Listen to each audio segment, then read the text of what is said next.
أعوذ بالله من الشيطان الرجيم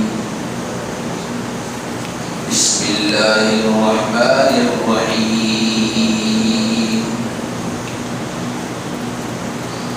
وجاء إخوة يوسف فدخلوا عليه فعرفهم وهم له منكرون ولما جهزهم بجهازهم قال ائتوني بأخ لكم من أبيكم ألا ترون أني أوفي الكيل وأنا خير المنزلين.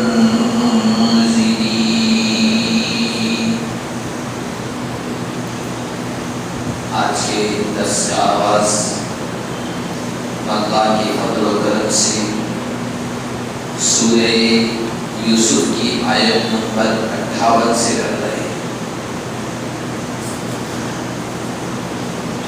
پچھلی آیات میں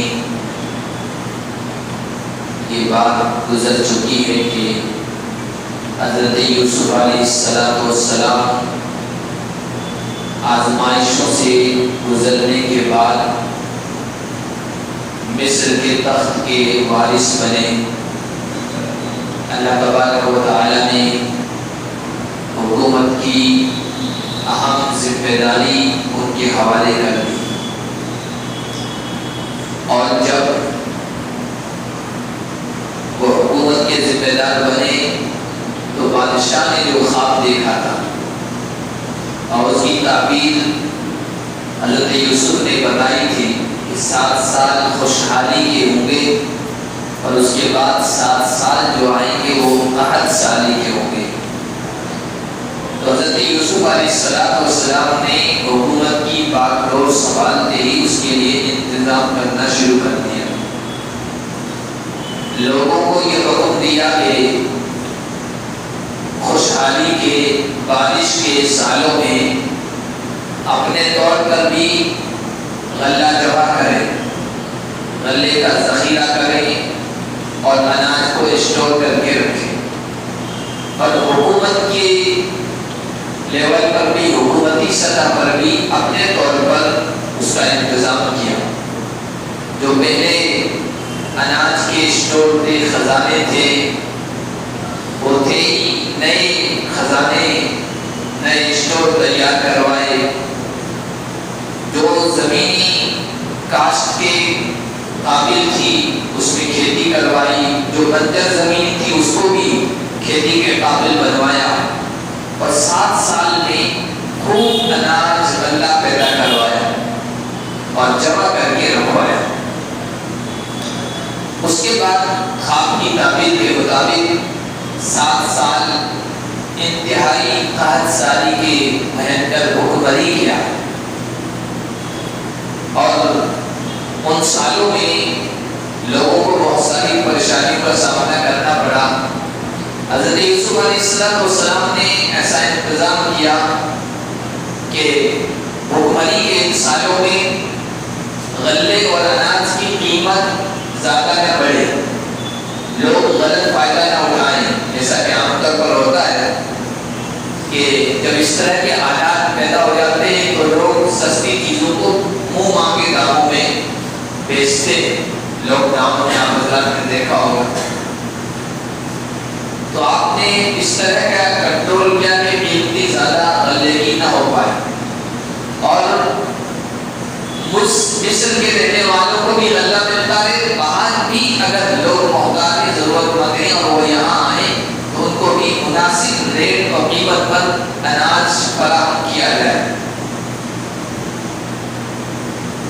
جو اسرائیلی روایات ہیں, اسرائیلی روایت کا مطلب ہے قرآن اور حدیث بھی تو نہیں آیا, لیکن جو پہلے اہل کتاب ہیں اسرائیلی حضرت یعقوب کی اولاد میں سے, تو ان سے جو باتیں نقل کی گئی ہیں ان کو اسرائیلیات کہتے ہیں. اور ان کے بارے میں علامہ ابن کثیر رحمۃ اللہ علیہ جو بہت مستند معتبر مفسر ہے, تفسیر ابن کثیر بہت اوتھینٹک تفسیر ہے, مشہور ہے. اس نے لکھا کہ جب قحط سالی حکمرانی کے سال شروع ہوئے تو پہلے سال لوگوں نے حکومت سے اناج و غلہ لینا شروع کیا. اور کچھ سال ان کے پاس جو کچھ سکے تھے پیسے تھے وہ سب ختم ہو گئے غلے کی خریداری کی۔ جب دوسرا سال بھوکمری کا شروع ہوا تو اس میں ان کو ضرورت پڑی غلہ خریدنے کی، پیسہ سب ختم ہو گیا، تو جو زیورات تھے ہیرے جواہرات کسی کے پاس تھے غلے کے بدلے انہوں نے وہ بھی جمع کرا دی اور اناج حاصل کیا۔ اور تیسرے سال اس طرح کی صورتحال پیش آ گئی کہ جو ان کے پاس غلام باندھی تھی وہ دے دیا غلے کے بدلے۔ چوتھے سال ان کی جو جائیدادیں تھی، زمینیں تھی، مکانات وغیرہ تھے، وہ بھی رہن رکھوا کی حکومت کے پاس گروی اور اس کے بدلے اناج حاصل کیا۔ اور پھر پانچویں سال اتنی بھوکمری ہو گئی کہ لوگوں نے اپنی اولاد تک کو گروی رکھ دیا حکومت کے۔ یہ اسرائیلی روایات ہیں، اور اسرائیلی روایات کے سلسلے میں ایک اصول ہے کہ لا تصدقها ولا تکذبها، نہ ان کی تصدیق کرتے کہ یہ صحیح ہے نہ ان کو جھٹلاتے ہیں۔ آپ قرآن اور حدیث کے اصولوں کے ٹکرائیں گے تو ہم اس کو رد کر دیں گے، اس کو قبول نہیں کرتے۔ تو اس طرح 7 سالوں میں ان کے پاس جو کچھ تھا وہ سب کچھ ختم ہو گیا۔ آخر میں انہوں نے اپنے آپ کو حکومت کے یہاں گروی رکھ دیا اپنی جانوں۔ پھر حضرت یوسف علیہ السلام نے ایک مرتبہ جو اصل بادشاہ تھا مصر کا، ریان بن عبد الولی اس کا نام آتا ہے، اس سے کہا کہ آپ کی کیا رائے ہے؟ اس نے کہا کہ میں تو نام کا بادشاہ رہا ہوں، اصل کو سنبھالنے والے آپ میں سکہ آپ کا چلتا ہے، آپ کی رائے میری رائے۔ حضرت یوسف نے کہا کہ اعلان کرواؤ کہ سارے لوگ ایک کھلے ہوئے میدان میں جمع ہو جائیں۔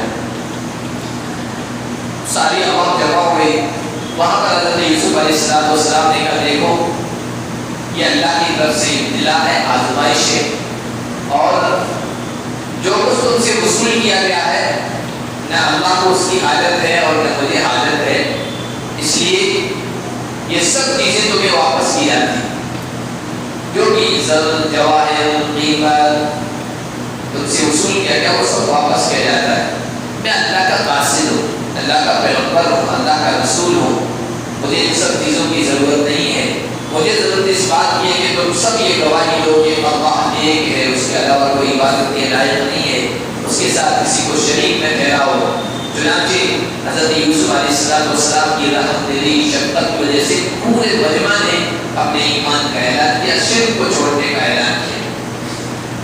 تو یہ جب قحط سالی پھیلی زیادہ، صرف مصر میں نہیں پھیلی، آس پڑوس کے جو ملک تھے، جو علاقے تھے، وہ بھی اس مصیبت میں گرفتار ہوئے۔ اور پاس میں جو علاقہ تھا وہ کنعان کا بھی تھا، جہاں کے اصل حضرت یوسف علیہ السلام تھے، یعقوب علیہ السلام کا جو وطن تھا کنعان، وہاں بھی اسی طرح کی صورتحال پیش آئی، لوگ غلے کے لیے، اناج کے لیے ترس گئے۔ ملک شام کے کچھ لوگ مصر سے اناج اور غلہ لے کر گزر رہے تھے، حضرت یعقوب کے یہاں ٹھہرے۔ جب ٹھہرے تو انہوں نے چرچا شروع کی کہ مصر کا جو بادشاہ اس وقت بڑا رحیم، بڑا شفیق، بڑا رحم دل، غریب پرور، مسکینوں ضرورت مندوں کا خیال رکھنے والا، مناسب قیمت پر اناج اور غلہ دیتا ہے لوگوں کو، اور بہت ساری صفات اور خوبیاں دلوائی کہ ایسا ایسا ہے۔ تو حضرت یعقوب کہنے لگے کہ جو خوبیاں تم نے گنوائی ہے نا، اس اعتبار سے تو لگتا ہے اللہ کا کوئی پیغمبر ہے، اللہ کا نبی، اسی کے اندر یہ خوبیاں ہو سکتی ہیں۔ بہرحال حضرت یوسف کا چرچا آس پاس ہونے لگا۔ حضرت یعقوب کو بھی غلے اور اناج کی ضرورت پڑ گئی، آپ کے خاندان کو بھی۔ تو حضرت یعقوب علیہ السلام نے اپنے بیٹوں سے کہا بیٹوں تم بھی جاؤ مصر میں غلہ اور اناج لے کے آؤ وہاں سے۔ اب آج جو آیتیں پڑھی وہاں سے اسی کا تذکرہ ہوتا ہے۔ وَجَاءَ إِخْوَةُ يُوسُفَ فَدَخَلُوا عَلَيْهِ فَعَرَفَهُمْ وَهُمْ لَهُ مُنكِرُونَ۔ یوسف کے بھائی بھی یہاں مصر پہنچے یوسف علیہ السلام کے پاس، اور انہوں نے اطلاع دی کہ ہم مصر سے 10 لوگ ہیں، یہ نام ہے، اور ہم بادشاہ سے ملنا چاہتے ہیں۔ بادشاہ کو حضرت یوسف کو بتایا گیا، انہوں نے اندر آنے کی اجازت دی شاہی دربار میں۔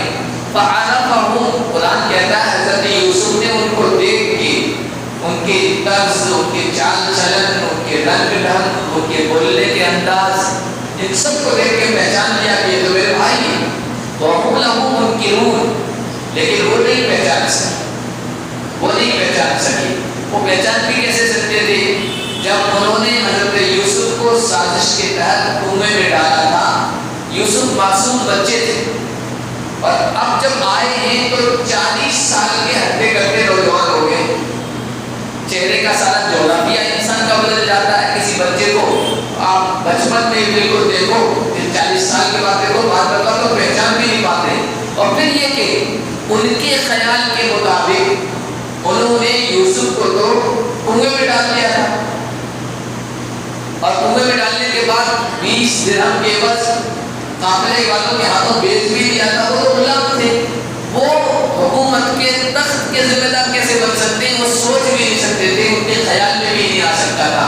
اگر ذرا شبہ بھی ہوا ہوگا کہ یوسف جیسے لگ رہے ہیں لیکن ان کے دل میں تو یہ تھا وہ تو غلام بنا کے بیچے گئے. غلاموں کو کون تخت دیتا ہے, کون حکومت اور منصب دیتا ہے؟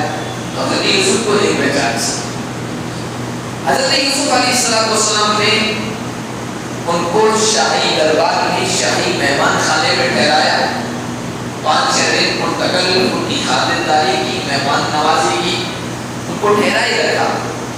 اس کے بعد وہ سب کہنے لگے کہ بادشاہ سلامت, پیچھے ہمارے والد بزرگوار ہیں, کمزور ہیں, خاندان ہے, تو اللہ کی ضرورت ہے. ٹھیک ہے آپ ہماری خاطرداری کر رہے ہیں, مہمان نوازی کر رہے ہیں, ہمارے سکول کے, لیکن گھر والے تو پریشان ہیں, ہم تو واپس جانا چاہ رہے ہیں, جو اللہ دینا ہے آپ دے دیجیے.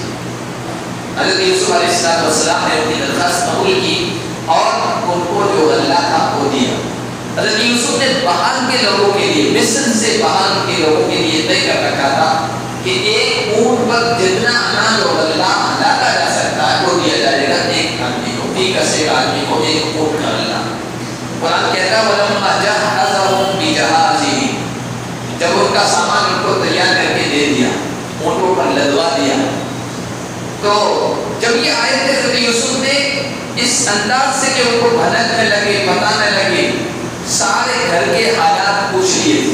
بھائی تم کون ہو, کن کی اولاد ہو, بھائی تمہارے کتنے ہیں, انہوں نے سب بتا دیا تھا. ہم 12 بھائی تھے, 10 یہاں آئے, ایک چھوٹا بھائی باپ کے یہاں وہاں ہے بنیامین, اور وہ اس وجہ سے کہ باپ اس کو جدا نہیں کرتے کیونکہ اس کا دوسرا بھائی تھا وہ گم ہو گیا تھا, یوسف اس کا نام تھا. یہ پورے بھائیوں سے سب معلومات حاصل کر لی. جب ان کو روانہ کیا آلَأْتُونِي بِأَخٍ لَكُم مِّنْ أَبِيكُمْ, یوسف نے کہا کہ دیکھو تم نے اپنے بھائی کا تذکرہ کیا بنیامین کا, تو آئندہ جب آؤ گے, کیونکہ یوسف کو پتا تھا کہ یہ قحط سالی تو لمبی چلے گی اور یہ دوبارہ محتاج اور ضرورت مند بن کے یہاں آئیں گے. اللہ کی عجیب قدرت ہے, ان کا ذہن میں آ گیا. اللہ کی عجیب قدرت ہے, انسان جب اچھی حالت میں ہو تو انسان کو گھمنڈ میں, غرور میں مبتلا نہیں ہونا چاہیے. وقت کا پہیا کب چکر لگائے گھوم جائے کسی کو کچھ پتا نہیں. کہاں مصر کے وہ لوگ جو بازار مصر میں حضرت یوسف کی خریداری کے لیے آئے تھے, اور اللہ نے حالات کیسے بدلے کہ یوسف کو حکومت کا ذمہ دار بنا دیا اور سب کی چیزیں بکوا دی. ابھی میں نے وہ واقعہ سنایا, سب کی چیزیں بکوا دی, سب گروی رہ کے رہن کے طور پر حضرت یوسف کیا. اور یہ بھائی جو حضرت یوسف کے ساتھ سازشیں کرنے والے تھے, اللہ نے حالات ایسے بدلے کہ محتاج اور ضرورت مند بنوا کر ان کو یہاں بھجوا دیا. حالات کا کچھ نہیں کہا جا سکتا ہے. انسان خوشحالی میں ہو اللہ کو نہ بھولے. عام طور پر انسان غفلت میں, غرور میں, گھمنڈ میں مبتلا ہو جاتا ہے. ذرا سا بھی کچھ اس کی سچویشن, کچھ صورتحال اچھی بنتی ہے, خوشحال بنتا ہے, مالدار بنتا ہے, سمجھتا ہے کہ بس میں ایسے ہی رہوں گا. صورتحال بدلنے والی نہیں ہے. عام انسان کسی غفلت میں مبتلا ہے. حکومت جن کے پاس آ کے وہ سمجھتے ہیں بس اب کرسی ہمارے پاس رہے گی. یہ دل بدلنے والے نہیں, لیکن اللہ کے ہاتھ میں ساری تدبیریں ہیں. وہ جب چاہتا ہے وقت کا پہیا گھماتا ہے اور انسان چکرا کے رہ جاتا ہے کہ یہ کیا ہو گیا. تو کہا کہ وہ تمہارا بھائی ہے, تمہارے ابا سے ماں اس کی الگ ہے, اس کو لے آنا. تم دیکھتے نہیں ہو کہ میں نے تم کو بھرپور غلہ دیا ہے اور میں بہترین مہمان نواز بھی ہوں, یہ بھی تم دیکھ تأتونی بہ فلا کید لکم عندی ولا تغلبون، اگر آئندہ اس کو ساتھ میں لے جائیں اس بھائی کو تو میرے قریب بھی مت بھٹکنا، مصر میں اندر داخل بھی مت ہونا، کوئی تمہیں غلہ ولا اناج نہیں ملے گا۔ قالوا سنراود عنہ اباہ وانا لفاعلون، کہنے لگے کہ بادشاہ سلامت ایک بھائی جدا ہو گیا ہے، اب اس بھائی سے باپ کو تسکین ہوتی ہے، دل کو سکون ملتا ہے، اس کو جدا کرنے کے لیے تیار نہیں ہے، لیکن آپ نے اتنی تاکید کے ساتھ کہا ہے تو ہم باپ کو پھسلانے کی کوشش کریں گے، بھرپور تدبیر کریں گے، کسی طرح ان کو تیار کر لیں، اور انا لفاعلون، ہمیں یقین ہے کہ ہم والد کو تیار کر دیں گے اور بھائی کو لے آئیں گے۔ یہ بات ہو گئی حضرت یوسف علیہ السلام سے۔ ادھر حضرت یوسف نے علیہ السلام نے چپکے سے رازدارانہ طور پر اپنے کارندوں کو جو غلہ دے رہے تھے اور اونٹوں پر لاد رہے تھے، ان نوجوانوں سے، کارندوں سے یہ کہا اجعلوا بضاعتهم فی رحالهم، جو انہوں نے غلے اور اناج کی قیمت دی ہے، جو ریٹ دی ہے، وہ مت رکھو، ان کے کجاووں میں، ان کے خزانے میں یا ان کے اناج میں، ان کے سامان میں واپس کسی طرح ڈال دو، جن کو ابھی پتہ نہ چلے، ان سے قیمت نہیں وصول کرنی، جو وصول کر لیا وہ ریٹرن کر دو، واپس کر دو۔ لعلهم يعرفونها اذا انقلبوا الى اهلهم، تاکہ یہ لوگ جب اپنے گھروں کو پہنچیں اور سامان کو کھولیں اور اس کے اندر یہ پونجی ان کی واپس ان کو مل جائے تو یہ سوچیں گے کہ حکومت کا ذمہ دار والی بادشاہ سلامت ہم پر بڑا پہلوان ہے، بڑا اس نے ہمارے ساتھ شفقت والا رویہ اختیار کیا ہے، ہم دوبارہ جائیں گے تو اس کی نوازشیں اور بڑھ جائے گی۔ اس جب یہ جذبہ ان کے اندر پیدا ہوگا لعلهم يرجعون، تاکہ وہ واپس آ سکے، ورنہ واپس نہیں آ پائیں گے۔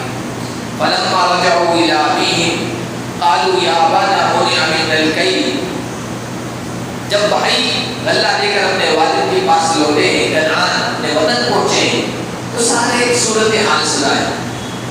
حضرت یوسف کی جس کو نہیں پہچانتے تھے کہ یوسف ہیں، لیکن کہا کہ والد صاحب مصر کا بادشاہ، بڑا شدید، بڑا غریب پرور، بڑا خیال رکھنے والا، اور ہمارے ساتھ تو بے پناہ نوازشی کی، اس نے عنایتیں کی، خصوصی مہمان کے طور پر ہمیں ٹھہرایا ہے، ساری خوبیاں بیان کی اور ہمارے حالات کے بارے میں بھی پوچھا۔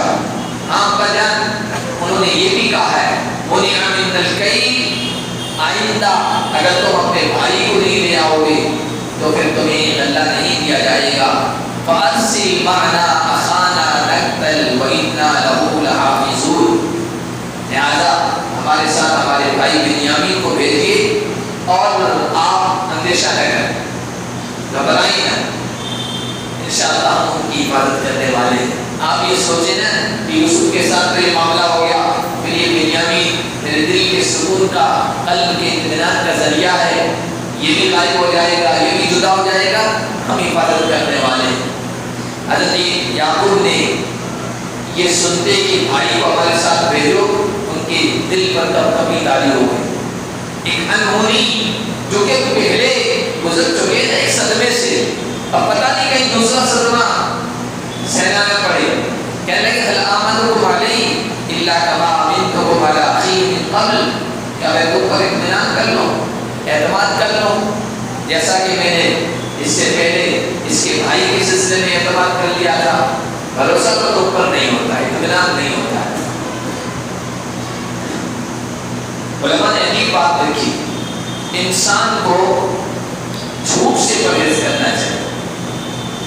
ایک مرتبہ انسان جھوٹ بولتا ہے، وہ سمجھتا ہے کہ میرا کام نکل گیا، میرا کام بن گیا، میری تدبیر چل گئی، لیکن انسان ایسے انسان سے بھروسہ انسان کا اٹھ جاتا ہے۔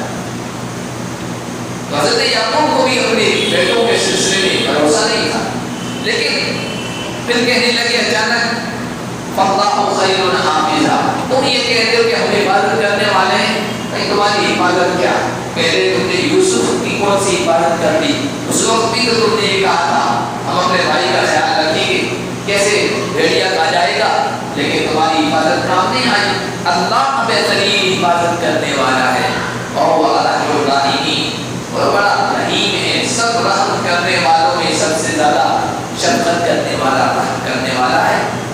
پر بھروسہ کرتا ہوں۔ یہ باتیں کرنے کے بعد اپنا سامان کھولا، اناج و غلہ جو لائے تھے وہ بوریاں کھولی۔ وَلَمَّا فَتَحُوا مَتَاعَهُمْ وَجَدُوا بِضَاعَتَهُمْ رُدَّتْ إِلَيْهِمْ، جب سامان کھولا تو اپنی پونجی، اپنا سرمایہ جو غلے اور اناج کے بدلے دیا تھا وہ دیکھا کہ ردت الیہم، وہ ریٹرن کر دیا گیا، واپس کر دیا گیا۔ خوشی کا، فرحت و مسرت کا ٹھکانہ نہیں تھا۔ قحط سالی کا زمانہ، ایک ایک پیسے کے لیے انسان محتاج ہے۔ غلہ بھی مل گیا اور قیمت بھی واپس آ گئی۔ خوشی سے اچھل اٹھے، کہنے لگے یا ابانا ما نبغی، ابا جان اور کیا چاہیے؟ قیمت بھی واپس آ گئی اور اناج بھی مل گیا۔ ہذہ بضاعتنا ردت الینا، ہماری پونجی ہمارے حوالے کر دی گئی۔ علماء نے یہاں پر ایک مسئلہ نکالا، اگر آپ کے سامان میں کسی شخص نے کوئی چیز رکھ دی ہے یا کسی اور کی چیز آ گئی اور حالات سے اور قرائن سے یہ اندازہ ہے کہ یہ چیز آئی نہیں ہے بلکہ کسی نے جان بوجھ کے آپ کے لیے رکھی،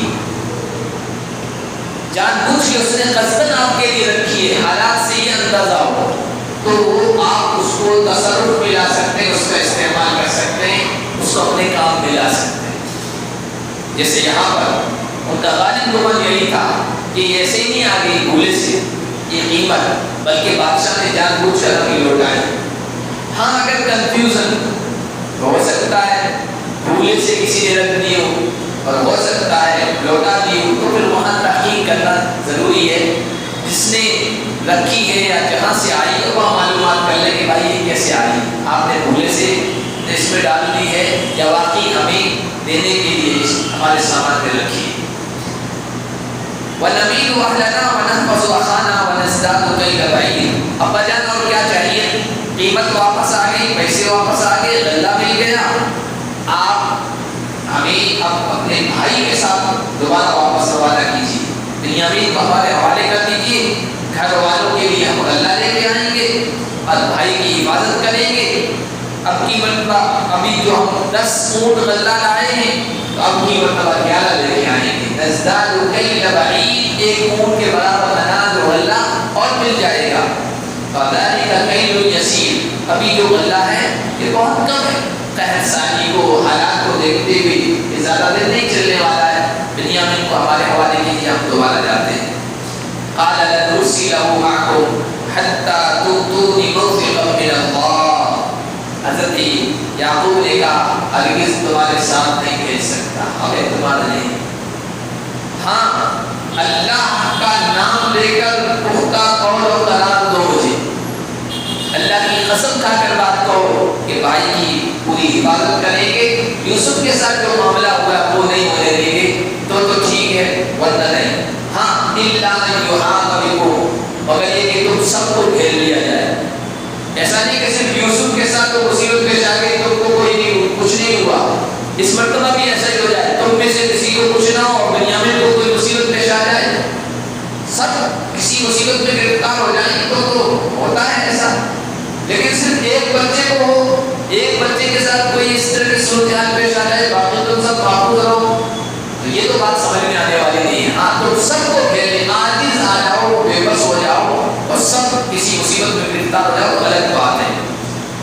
چونکہ محتاجی تھی، ضرورت تھی اناج و غلے کی، سب نے قول و قرار دیا، قسمیں کھائی، والد صاحب کو اطمینان دلایا، اور حضرت یعقوب علیہ السلام نے کہا اللہ علی ما نقول وکیل، جو کچھ ہم کہہ رہے ہیں اس پر اللہ کا گناہ، اگر کچھ غلط کریں گے اللہ کی پکڑ آئے گی۔ وقال یا بنی لا تدخلوا من باب واحد، باپ ہوتا ہے، بیٹوں کو روانہ کیا نصیحت کر دی، اور ماں باپ کا معاملہ ایسا ہی ہوتا ہے اولاد کے ساتھ، اولاد بری کیوں نہ ہو جائے، خود اولاد کیوں نہ ہو جائے بلکہ اولاد کے پوتے ہو جائیں، اور ماں باپ زندہ ہیں تب بھی اولاد باہر روانہ ہوتی ہے نا، ماں باپ کی شفقت یہ ہوتی ہے کہ وہ ان کو ضرور نصیحت کرتی ہے۔ بعض مرتبہ نوجوان ہوتے ہیں، ماں باپ کہتے ہیں بیٹا ایسا کرنا ہے، ایسا نہیں کرنا ہے، سفر میں یہ کرنا ہے، یہ نہیں کرنا ہے، ٹرین میں اس طرح چلنا ہے، یہ کرنا ہے، نوجوان جو ہے نا گھبرا جاتے ہیں اور بے چین ہو جاتے ہیں کہ کیا میں سمجھدار ہوں،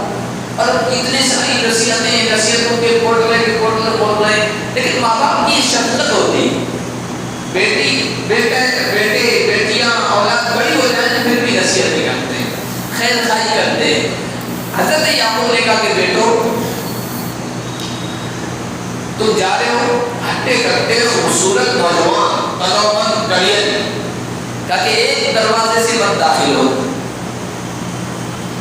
لا تدخلوا من باب واحد وادخلوا من ابواب متفرقہ، الگ الگ دروازے سے داخل ہونا۔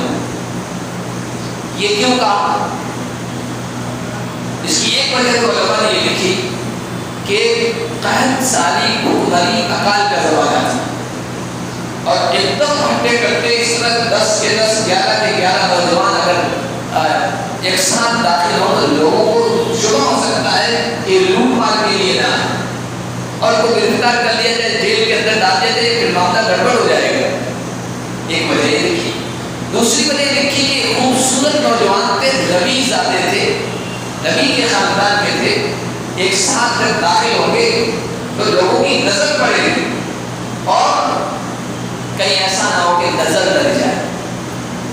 نظر لگنا برحق، حضور علیہ السلام نے شاید فرمایا العین حق، اور دوسری روایت بیان فرمایا کہ ان العین لتدخل الرجل القبر والجمل القدر، نظر کی تاثیر ہوتی ہے اور نظر اتنی خطرناک ہے کہ آدمی کو قبر میں داخل کر دیتی ہے اور اونٹ کو ہانڈی۔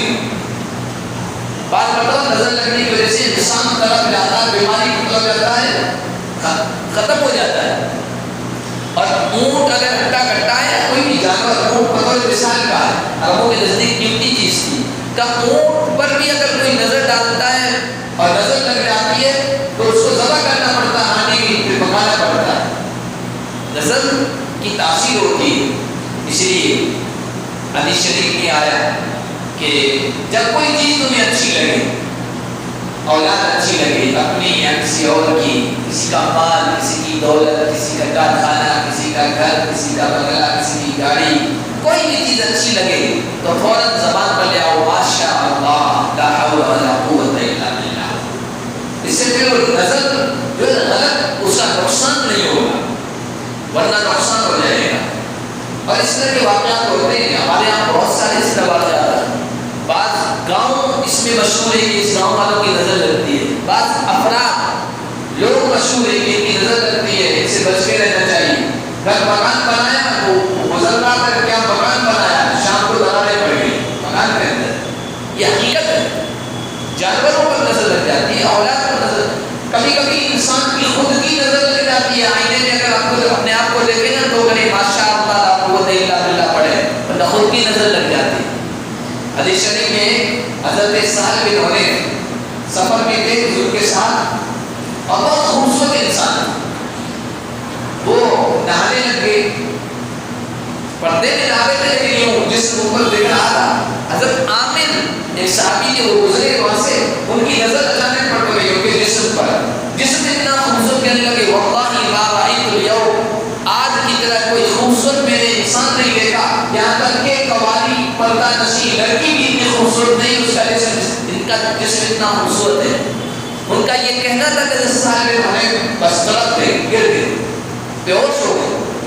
حضور علیہ السلام کو بتایا گیا، حضور علیہ السلام نے کہا کہ تمہیں کسی پر شبہ ہے کہ کسی کی نظر لگ رہی ہے؟ کہا کہ ہاں، عامر گزر رہے تھے اور انہوں نے ایسے جملے کہے تو آپ کو بلاؤ، ان کو بلایا گیا اور حضور نے ڈانٹا ان کو، علما یقتل احدکم اخاہ، تم میں سے کوئی اپنے بھائی کو کیوں قتل کرتا ہے؟ جب اس کی کوئی اچھی چیز دیکھے تو بارک اللہ کہہ دے، اللہ تمہیں مبارک کرے، اللہ تمہاری اس چیز میں برکت ڈالے، یہ کہے، اس طرح کے جملے کہے، سبحان اللہ کہے، ماشاء اللہ کہے۔ پھر حضور نے بتایا، ان سے عامر سے کہا تو وضو کرو، وضو کروایا گیا اور وضو کا جو پانی تھا وہ پانی ان کے جسم پر ڈالا گیا اور وہ بالکل ہوش میں آ گئے۔ تو کہنے کا مقصد یہ ہے کہ یہاں پر یعقوب نے کہا نا کہ الگ الگ دروازوں سے داخل ہونا، تو اس وجہ سے کہا تھا کہ نظر لگ جائے گی، نظر پر حق ہے، نظر کی تاثیر پر حق ہے، اور نظر بد سے بچنے کے لیے قرآن نے بھی دعائیں بتائی ہیں۔ سورہ قلم کی آخری آیت ہے وَإِن يَكَادُ الَّذِينَ كَفَرُوا لَيُزْلِقُونَكَ بِأَبْصَارِهِمْ لَمَّا سَمِعُوا الذِّكْرَ، یہ آیت پڑھ کر دم کریں گے، اس میں بڑی تاثیر ہے، نظر جو لگتی ہے وہ اس سے ختم ہو جاتی ہے۔ اسی طرح حضرت حسن حسین تھے تھے ان کو حضور ایک دم کیا کرتے تھے، اعوذکما بکلمات اللہ التامہ من شر کل شیطان وہامہ ومن کل عین لامہ، یہ دعا ہے۔ اور کہا کرتے تھے حضرت ابراہیم بھی اپنی اولاد پر نظر بد سے بچنے کے لیے اپنی اولاد پر یہ دم کیا کرتے تھے۔ آگے انشاءاللہ کچھ باتیں اور ہیں تو اگلے درس میں ہم پڑھیں گے۔ اللہ پاک ہم سب کو ان واقعات سے نصیحت و عبرت حاصل کریں۔